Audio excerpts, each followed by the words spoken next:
So this is a response to an interview video with Gali, the uh, content producer for HyperChange, which is a great channel if you want to keep up with all kinds of interesting things in financial technology and trends. And what I like about Gali is that I guess he's a millennial, but he's a lot smarter than anybody you're going to see in mainstream analysts, and he's part of a growing crowd of younger people who are providing really solid insight into financial trends. And I've watched him for a while, and he's made a lot of good calls. Obviously, he's not a formal investment advisor, but people who follow him for a long time are very happy, is all I can say. Um, so, but I didn't know, what I didn't know about him is that he recently watched the movie Seaspiracy, and he did an interview with a friend of his saying, well, there's got to be an economy in changing all these things, fixing all these problems. And then he said, what about politics? What about all these laws that are getting in the way of the kind of progress?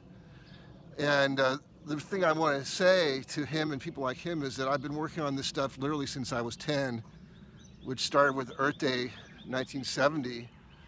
And information traveled a lot more slowly back then. A guy like him and I realized the internet really didn't even start working until about 1995, which is when I put up my first website. And it's a lot different to start later than being, kind of growing up with that technology. It's just a very different feel for a guy like me, but I've done my best to stay relevant. But I wanted to talk about some really key things that I learned along the way. So by the time I was 20, I really realized that the charity model was very limited, that environmental charities, other social benefit charities, they could only propose a future, but they didn't really have the economic capacity to bring that future into being very well. Certainly not at the scale of the issues. And so if you look, one of the big, indicators is that, the Sierra Club was formed in 1904, the same year as General Electric. And last year, the Sierra Club's gross revenues were 150 million, and General Electric was something like 30 billion.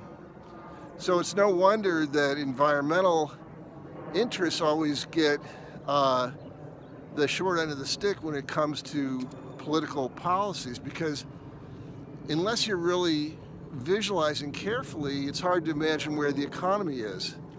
And the thing is, the way to build a future economy is to visualize what that economy would look like. Like, what if there was what would the world look like with healthy oceans, healthy rivers, healthy forests, no war?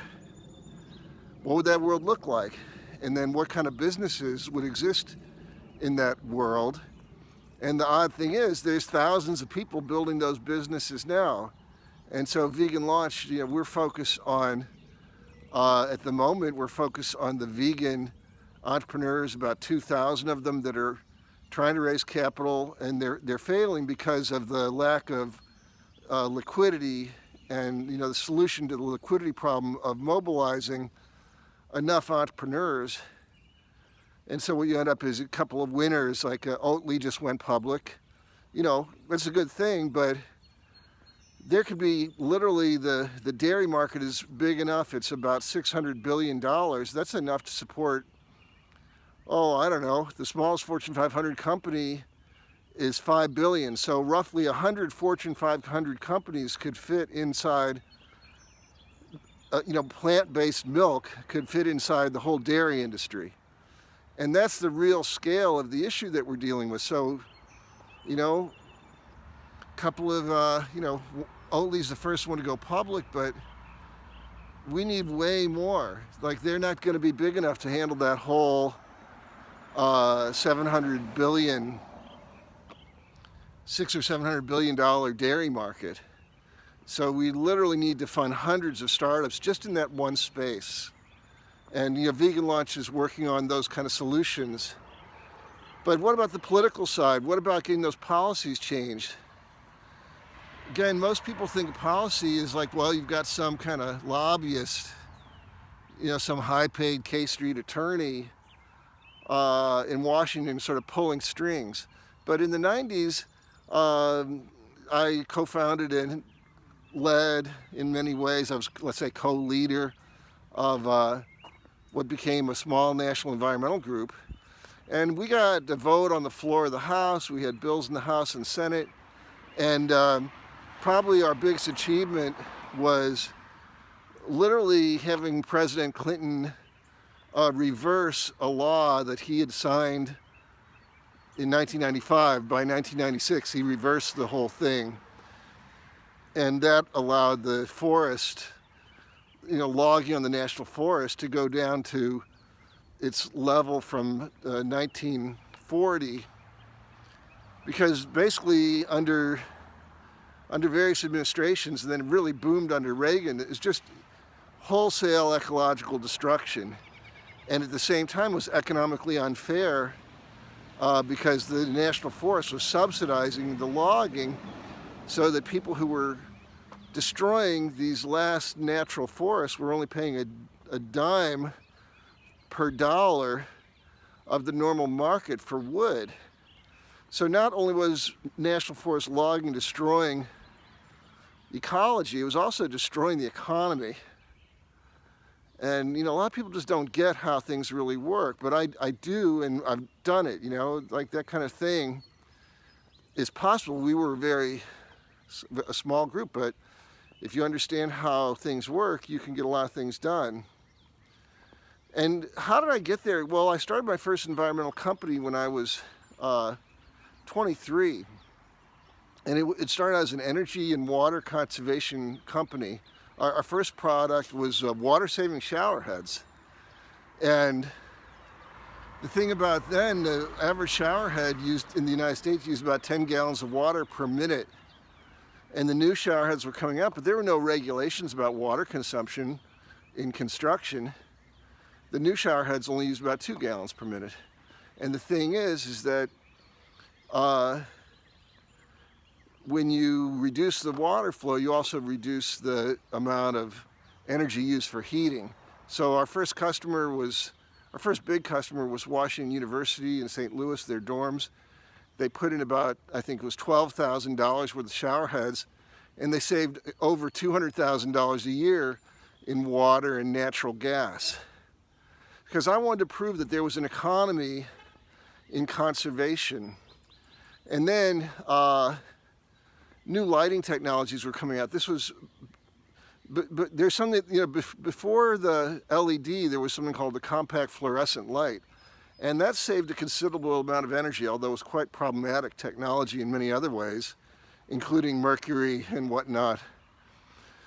But anyway, that was starting to work. But what I found was that as I met other people in that field, what I discovered was that in other parts of the country where the laws were more favorable, the sales were better.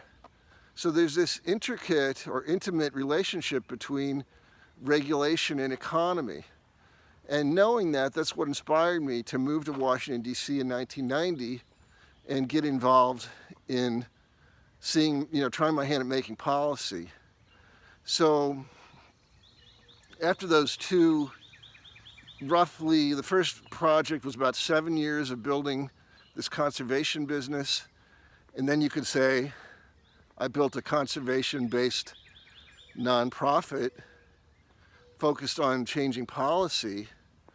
And then from that experience, I realized that the best way to really engage people would be to create a finance company that the public would be engaged in. So, because the thing is, movements create markets.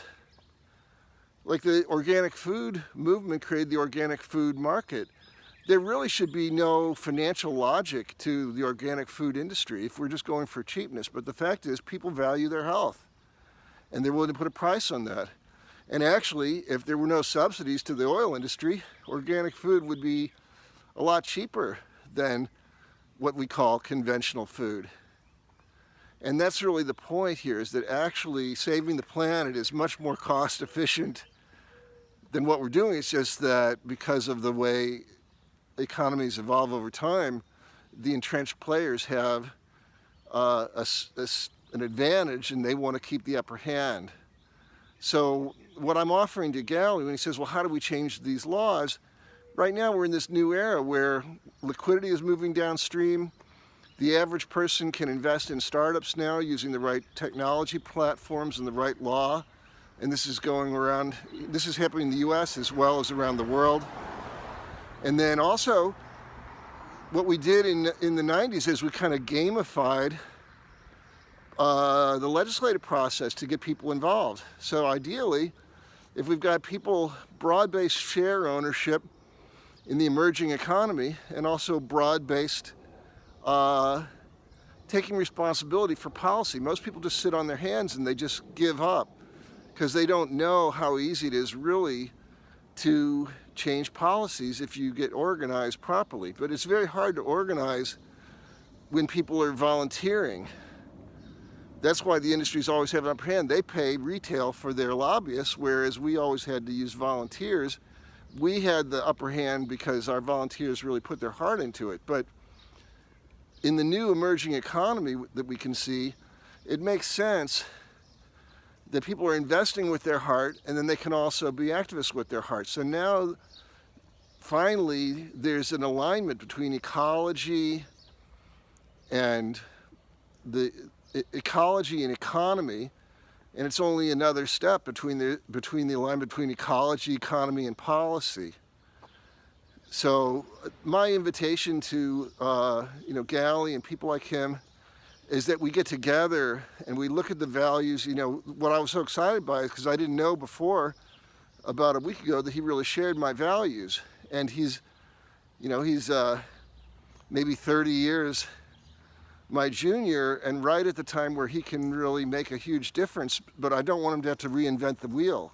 We've invented a very good wheel here. There's a lot of hard work, a lot of struggle to get to where we're at with vegan launch, and the potential of our model for solving large-scale challenges all over the world. So, I'm reaching out to people who have leadership like him and say, look, let's not reinvent the tools. Here they are. Let's just get started. So, Gali, I hope you watch this, and I look forward to your thoughts.